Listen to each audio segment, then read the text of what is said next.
U.S. Election 2024. 4-year-old Biden ad criticizes Trump's COVID response. Newly released on Thursday, an ad from President Biden's campaign took aim at former President Trump's management of the COVID outbreak. In response to Trump's rhetorical query about whether Americans are better off now than 4 years ago, the ad proclaimed, "Yes." Adverts show television footage of food store shelves being bare next to a snapshot of Trump's Truth Social post from last week, in which he urges voters to compare Biden's government to the country's situation in March 2020. Intercut with it are clips of Trump playing down the then-emerging COVID outbreak, including his call for people to inject themselves and his denial that he was to blame for the escalating death toll. With the 4-year anniversary of the virus's arrival in the United States passing earlier this month, the Biden campaign has jumped on the bandwagon of 4-year analogies in the past few weeks. On Wednesday and Thursday, the president went after Trump in Dallas and Houston, further reiterating his stance on the matter during campaign appearances. Speaking of Donald Trump, at one of his rallies not long ago, he famously asked, "Are you better off today than you were 4 years ago?" That was Biden's statement during Wednesday's rally in Dallas. "Well, Donald, I appreciate you bringing that up because I really hope that this nation pauses for a moment to remember what it was like in March of 2020, he stated. Speaking to the fundraiser attendees, Biden warned of a dark future under Trump's leadership and urged them to recall his campaign pledges. Returning the country to its pre-Trump state isn't the only issue. That's the direction he wants us to go in now, Biden stated. Pay attention to what he's saying. Hopefully, we will all give it our full attention. Everything he says is genuine. He means what he says, even though it seems insane. New York Attorney General Letitia James has been vocal about her intention to confiscate Donald Trump's assets, including his New York City namesake, Trump Tower, as his chances of obtaining a bond to pay down his $464 million civil fraud verdict grow dimmer by the day.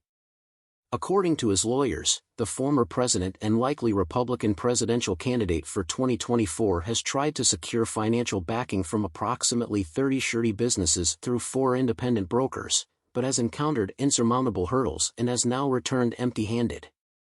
Ms. James threatened to seek judgment enforcement measures in court and urged the judge to seize his assets last month if he does not have means to pay off the verdict.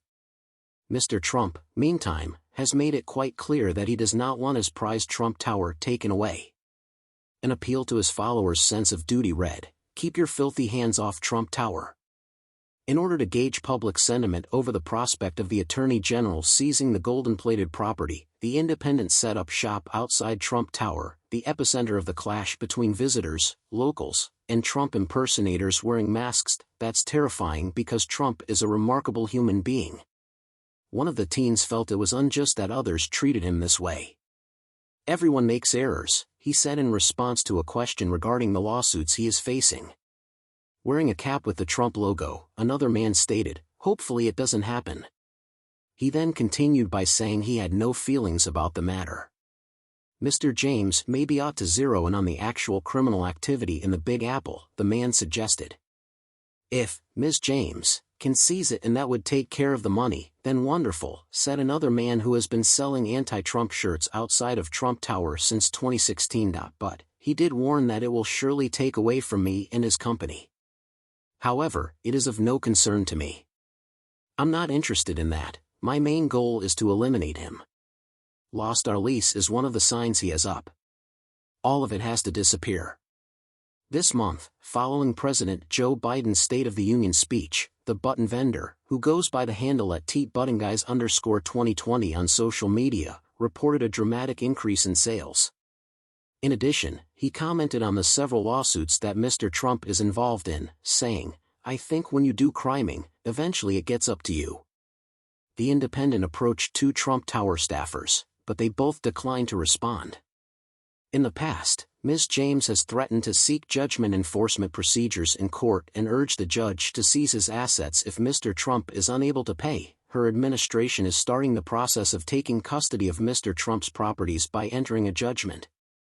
A judgment has already been recorded since the civil fraud trial was held in Manhattan, the same location as Trump Tower.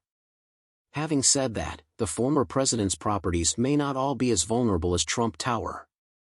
A legal analyst from MSNBC named Lisa Rubin said, "Don't anticipate Trump Tower to top the Attorney General's list due to the property's substantial outstanding loan of over $50 million.